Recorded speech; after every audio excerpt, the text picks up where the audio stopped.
অমিত শাহ পশ্চিমবঙ্গের সফর 5 বিভাগের রাত্রিবাসের পরিকল্পনা। কেন্দ্রীয় স্বরাষ্ট্রমন্ত্রী অমিত শাহ 2026 বিধানসভা নির্বাচনের প্রস্তুতি, পশ্চিমবঙ্গের 5টি সাংগঠনিক বিভাগ রাত্রিবাস করে বুথ স্তরে কৌশল নিয়ে আসার আলোচনা করেন। দার্জিলিং এ জনসভা করে তিনি উন্নয়নের, গোর্খা ইস্যু ও জঙ্গল পর্যটনের উপরে জোর দিয়েছেন। বিজেপি আশা করছে এই সফরে রাজ্যে তাদের সাংগঠনিক শক্তি বাড়বে। 2026 বিধানসভা নির্বাচনে খড়গপুরে ত্রিমুখী লড়াইয়ের সম্ভাবনা।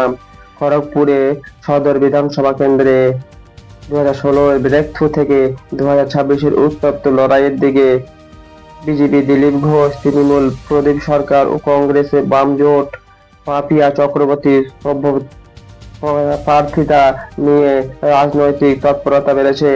এই আসনের জন্য রাজনৈতিক জটিল সমীকরণের প্রতীক হয়ে উঠেছে।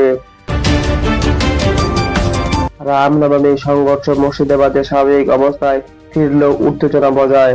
মুর্শিদাবাদের রঘুনাথগঞ্জে রামনবমীর উপলক্ষে দুটি গোষ্ঠীর সংঘর্ষ ঘটনায় 31 জন গ্রেপ্তার হয়েছে, নিষেধাজ্ঞা জারি হয়েছে এবং কেন্দ্রীয় বাহিনী মোতায়েন করা হয়েছে। মমতা বন্দ্যোপাধ্যায় বিজেপিকে দায়ী করেছেন। অন্যদিকে অমিত শাহ তৃণমূলের অনুপ্রবেশ নীতিকে নিয়ে জাতীয় নিরাপত্তা হুমকি বলে অভিহিত করেছে। যোগী আদিত্যনাথ বিতর্কে মন্তব্য, উর্দু নিয়ে উত্তেজনা। উত্তরপ্রদেশের মুখ্যমন্ত্রী যোগী আদিত্যনাথ পশ্চিমবঙ্গে র্যালিতে বলেছেন, যা উর্দু জোর করে চাপিয়ে দিতে চান তার উর্দুর প্রধান এলাকা চলে যান।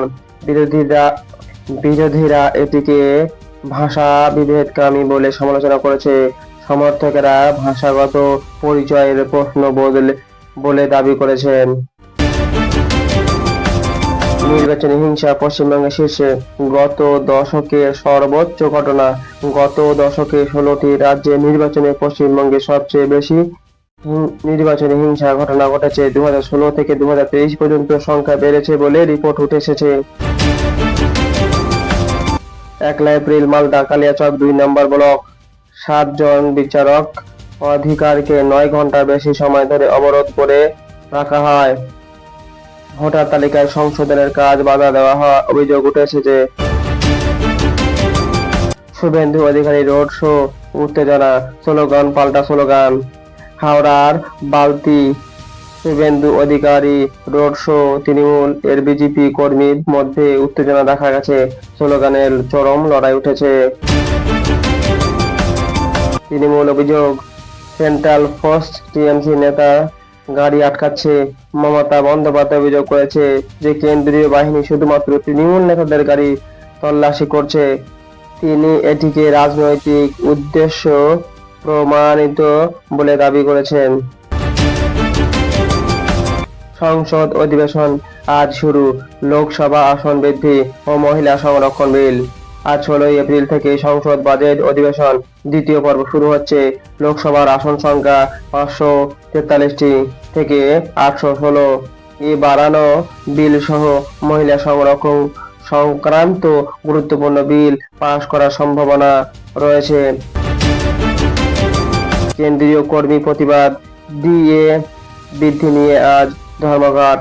জানুয়ারির 2026 এ ডিএ বৃদ্ধি এখনো ঘোষণা না হওয়ার কেন্দ্রীয় সরকার কর্মীরা আজ লাঞ্চ অবধি প্রতিবাদ কর্মসূচি পালন করেন।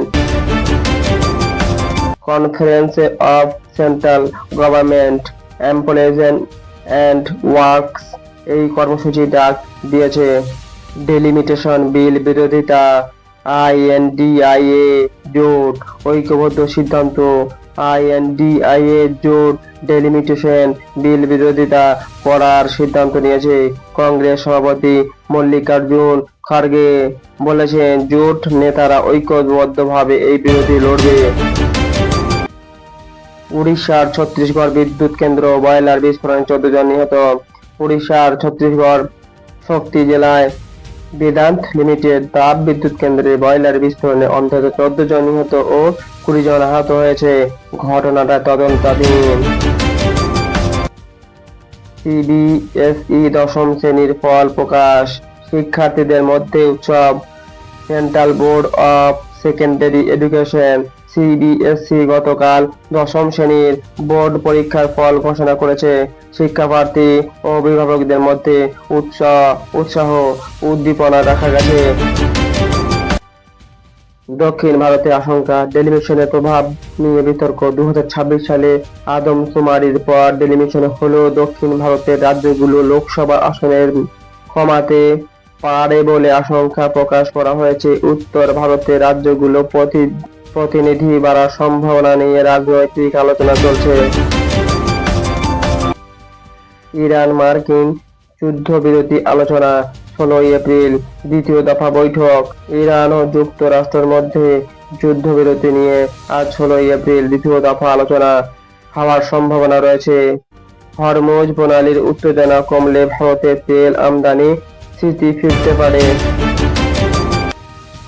ভারত স্টিল নেট এক্সপোর্টার হিসেবে রিফিল, অর্থনীতি ইতিবাচক সংকেত। ভারতে আবার স্টিল নেট এক্সপোর্টার স্থান ফিরে এসেছে।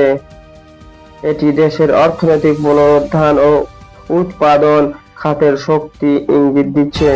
এই খবরগুলোর মধ্যে সবথেকে গুরুত্বপূর্ণ খবর তোমার কাছে কোনটি মনে হয়েছে তুমি অবশ্যই কমেন্ট করে জানাবে। এরকম ডেইলি নতুন নতুন আপডেট পেতে সবার আগে খবর জানতে চ্যানেলটি সাবস্ক্রাইব